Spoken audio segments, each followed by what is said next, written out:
Good evening, Jake. It's March 9th, 2011. Do you mind if I eat while we're doing this video? Hold on just a sec. Oh, it's sticky. Ow. That's right, this is a peanut butter and jelly sandwich on a raisin bagel. That's right. Just because I live at home doesn't mean I can't subscribe to the same exemplary nutritional standards that every other college kid has. So Jake, let me take this point to suggest that maybe we don't do videos next week for spring break. Take a little spring break. Because I figured our viewership would drop because everybody was, taking tests, or perhaps some people were already on spring break. And I think if we take the week off, we can, try and rebuild after everybody gets back, because I'm not going to watch these videos over spring break, are you? So if you want to do one tomorrow, I think that might be our last hurrah until after spring break is over. Hey, I got a great idea. How about over the summer, since we will be in the same, state for the majority of the time, we should script and film viral videos, because I think that's the one way that a lot of people get their viewership up, is they create a couple of really high quality, funny, or interesting viral videos. So we could do that to kind of increase our viewership. Just something to think about. I'm really tired.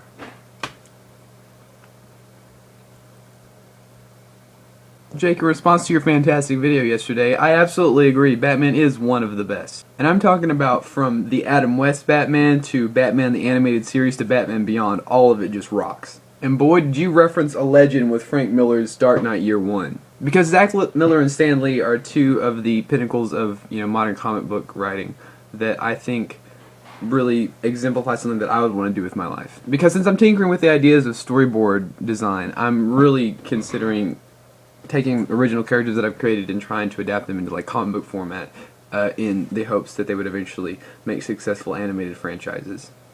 But I could talk about the Dark Knight and 300 and Sin City all day. But that being said, I love the Bruce Wayne Batman, not all these other posers that have infringed on the new and, developing DC universe. Hi.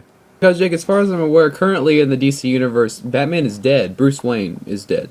In the Batman Rest in Peace and Final Crisis chapters, written by Grant Morrison and illustrated by Paul Dini, Batman is actually supposedly killed at the hands of the Dark Seed organization. I don't know who the hell that is. And then 2 years ago, in the miniseries Batman Battle for the Cow, Dick Grayson, who was like the original Robin, has donned the Batman persona, and Bruce's son Damian, who I am so behind, I have no idea who that is the new Robin. In fact, as of 2009, the Batman and Robin comic is Bruce Wayne-less, and that's just wrong. Now, the good thing about comic book lore is no superhero ever dies, and so Batman's probably in some cryogenic thing somewhere. Although the thing is that Batman has always had, in some of its iterations, much more realism than other comic books, which makes it much more engaging to the reader because it is a realistic superhero, which sounds like an oxymoron. And so I wonder, as in Marvel's recent death of Johnny Storm, the Human Torch, and the disbanding of the Fantastic Four, is a death like this something that is far more iconic than the Fantastic Four, I think? One of the original pillars of comic book lore. Is it going to stick?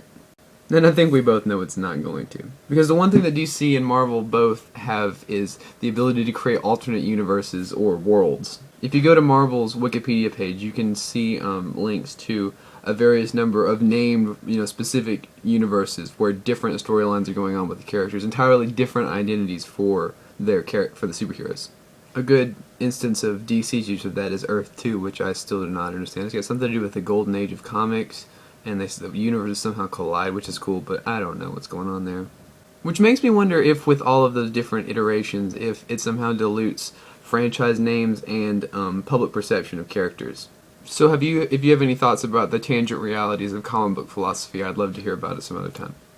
Oh, and speaking of Batman, I don't know if you guys get like Dish or Comcast, but there's this new channel called The Hub, and it's a children's center network, and at nighttime they actually showed the original Adam West Batman, which is really cool if you want to check it out.